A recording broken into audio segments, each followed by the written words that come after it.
Hello everyone, আজকে social media inspired nail art বানাবো। এগুলো খুবই ইজি, তোমরা বাড়িতে যে কোনো সময় করতে পারবে।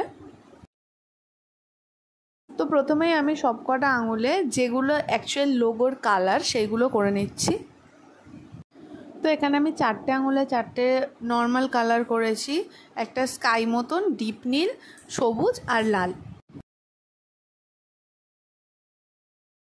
এরপর বুড়ো আঙুলটায় আমি একটু মিক্স কালার করব। আশা করি সব কটা কালার দেখে তোমরা আন্দাজ করেই নিতে পারছো যে কোনটা কোন সোশ্যাল মিডিয়ার লোগো। তো এই আঙুলটায় আমি একটু অমব্রে লুক করব, মানে উইদাউট কোনো টুলস, মানে স্পঞ্জ বা কোনো কিছুর ইউজ করব না, জাস্ট নেল পলিশের তুলিগুলো দিয়েই করব।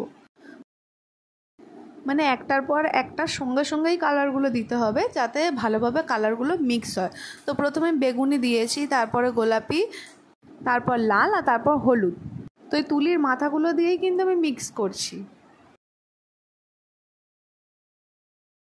তো দেখতে পাচ্ছ এখানে কিন্তু ভালোভাবে মিক্স হয়ে গেছে।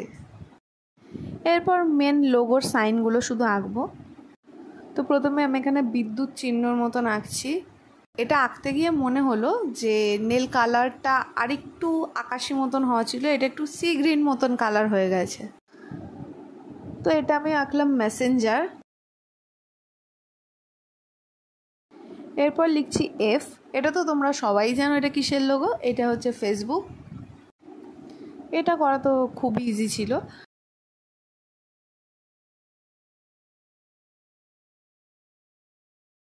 তারপর করছি হোয়াটসঅ্যাপ। তো আমি যেহেতু কোনো রেফারেন্স না দেখেই করেছি, মানে মনে এসছে যে এরকম দেখতে হয় তাই করে দিয়েছি। আমার উচিত ছিল আগে একটু লোগোগুলো ভালো করে দেখে নেওয়া। হোয়াটসঅ্যাপের এই ভেতরে যে টেলিফোনের চিহ্নটা থাকে, টেলিফোনটা আমার উল্টো দিকে হয়ে গেছে। যাই হোক, পরে যদি করি তো এটা আরও ভালো করে করে দেখাবো।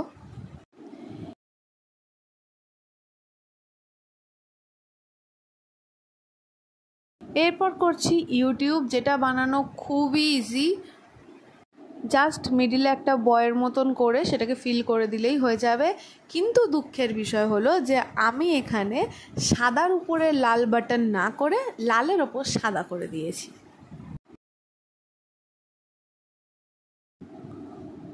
এরপর বানাবো ইনস্টাগ্রাম। তার জন্য প্রথমেই হচ্ছে একটা স্কোয়ারের মতন করে নিতে হবে, তারপর এর মাঝখানে একটা ছোট্ট গোল পাকাতে হবে আর কর্নারে একটা ডট। এগুলো কিন্তু নেল আর্টের যে কোনো সরু তুলি বা এমনি ড্রয়িং করার জন্য যে তুলিগুলো ইউজ করা হয় ওই তুলিগুলোকে একদম সরু করে কেটে নিয়েও কিন্তু এগুলো খুব ভালোভাবে করা যায়। যাই হোক, তো এগুলো আমার কমপ্লিট। ওপর থেকে আমি টপার ইউজ করে নিয়েছি।